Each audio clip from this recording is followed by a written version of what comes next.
As we fly over the ancient and modern landscapes of Egypt, we see the sprawl of new developments, each one a testament to progress.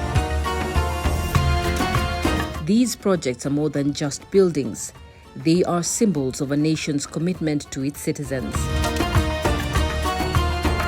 Let's zoom into New October City, where the skyline is changing with each passing day. الإسكان الاجتماعي المخصص لتمويل الوحدات السكنية. New October City in Egypt is one of the fourth-generation cities in Egypt. It occupies a space of about 105,000 fedant. It is specifically meant for the social housing project in Egypt for all its citizens who have low income. Each furnished apartment is about 90 square meters, consisting of a kitchen, bathroom, and 3 bedrooms. We provide many facilities and services, which include commercial malls, schools, and medical facilities. We also provide transportation for ease of movement. Here, we meet families like the Mahmouds, who for generations thought home ownership was beyond their reach. Now, thanks to government subsidies and innovative financing, they are unlocking the door to their own home. The place where I used to live was densely populated with high levels of pollution. For me, this is a better place. It's all green and calm. We definitely prefer this place compared to where we used to live. The infrastructure is perfect. There is water, electricity, energy, natural gas, everything is provided to me.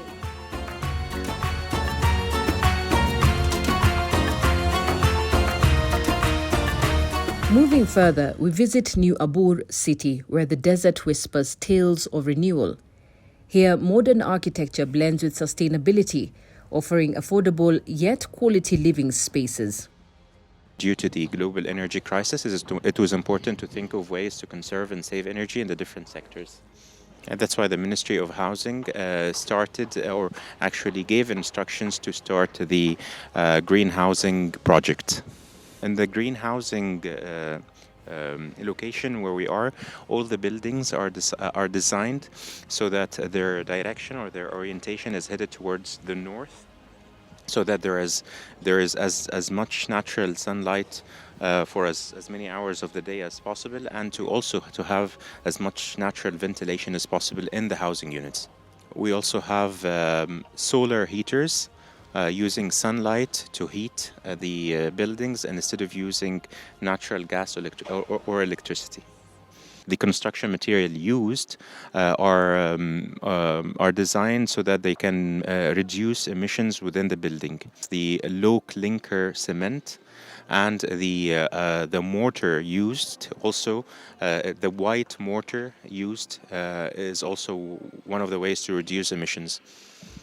Okay, and the design of the buildings facing north will also reduce the electricity and the water, the electricity bills that they will have, that the people will have to foot later. We're also working on grey water or drainage water treatment plants on site, so that we can recycle the drainage water or the wastewater used in the buildings, and so that we can reuse it. All of this combined can help us reduce the consumption of energy in the city. We learn about the young professionals and families who are now part of a vibrant community, with parks for children to play, schools to learn, and markets to thrive.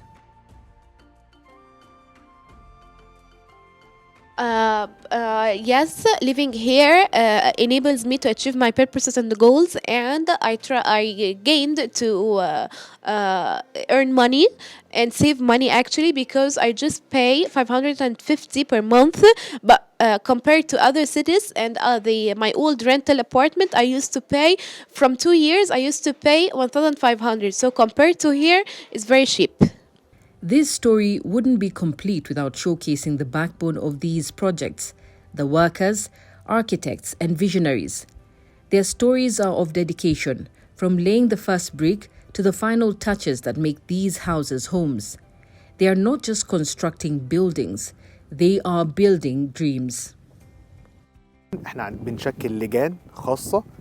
As engineers, we search, guide, and maintain every bit of the project to ensure that all is well before delivering the units to the citizens. It's an addition to my experience because there are different features when it comes to electrical features and plumbing, and everything here is different. So this is a new experience to me that I can have for the rest of my career. Thanks to God, I put in a lot of effort in my work in order to support my family and help in making my country, Egypt, a better place, and also help the low-income citizens live a decent life. I live a good life, and I'm able to support my family thanks to the salary I get from my hard work. We delve into the mechanics of how these projects are made possible through strategic partnerships, innovative urban planning, and a government that listens to its people's needs. So this was the start in 2014. We had a phase where we established the strategy, a 10-year strategy to build 1 million housing units, and the fund was responsible to provide to get the financing or make the financial arrangements to fund the construction of those houses.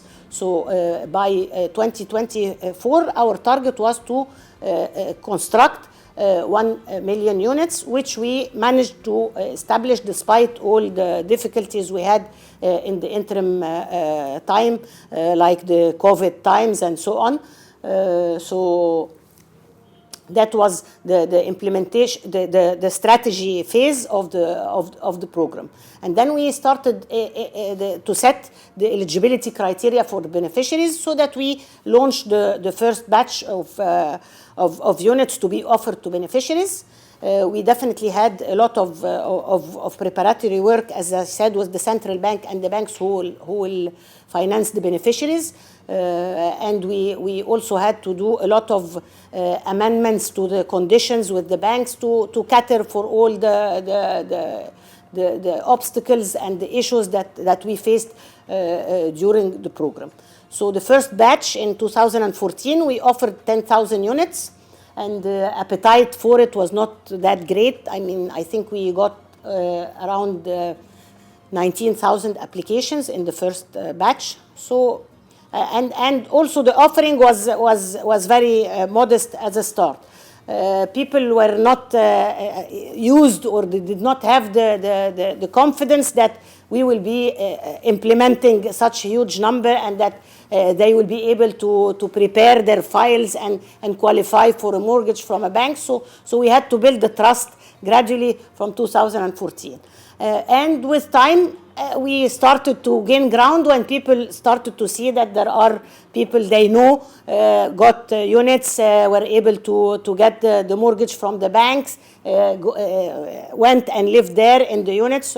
So we start to build this credibility 1 year after another. Today, we have managed to submit 625,000 units out of the million under construction. And our target, as I said, was to build and finish construction of 1 million. We still have around 300,000 units under construction and are in the process of being delivered. As I said, we set the eligibility criteria for the beneficiaries each year, and we review definitely based on the changes in the macro conditions. So in the first ad, for instance, the unit was costing around $10,000 at the exchange rate in 2014.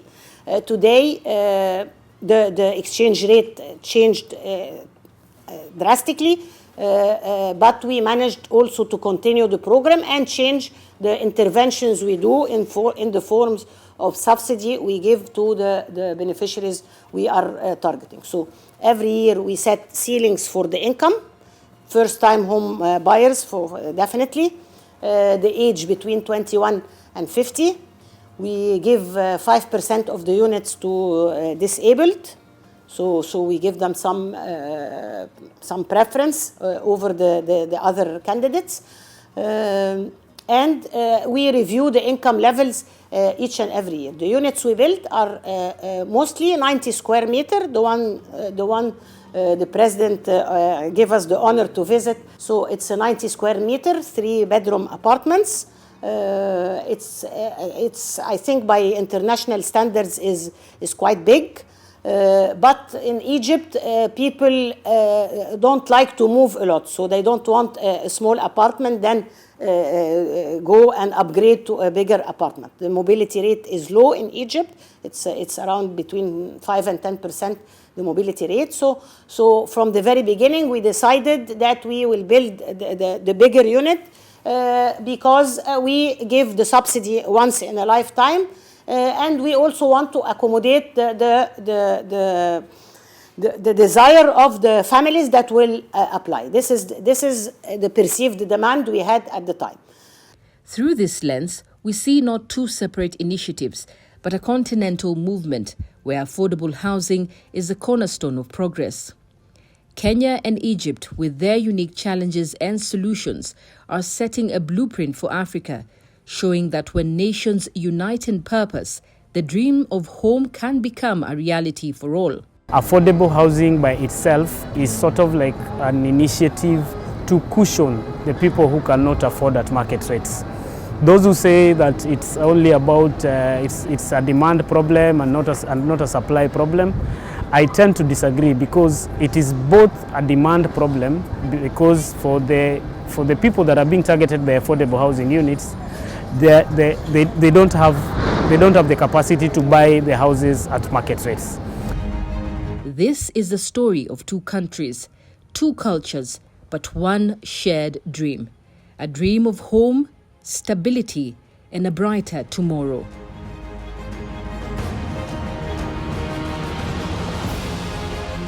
This whole plan was premised on a couple of things that we needed to sort out. First is to make sure that there is land that is available.